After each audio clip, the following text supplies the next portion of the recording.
আমরা মানুষ বড়ই বেঈমান। আল্লাহ তাআলা এত সুন্দর আকাশ বাতাস পাহাড় পর্বত দিয়েছেন, তারপরে আল্লাহ তাআলার নিয়ামতের নাশকরিয়া করি। অথচ আল্লাহ তাআলা বলেন কাইফা তাকফুরুনা বিল্লাহি ওয়া কুনতুম আমওয়াতান ফাআহইয়াকুম। আমরা কিভাবে এতটা নাফরমানি করতে পারি? আমরা মৃত ছিলাম।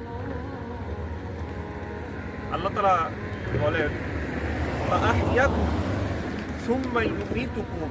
আল্লাহ তাআলা আমাদেরকে জীবন দিয়েছেন, অতঃপর আবার মৃত্যুদান করবেন।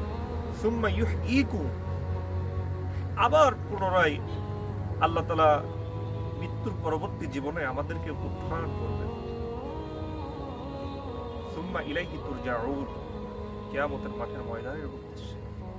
কাজেই আল্লাহর নিয়ামতের শুকরিয়া আদায় করে জান্নাতের মেহমান হওয়ার জন্য আসুন আল্লাহর ইবাদত বন্দেগী করি।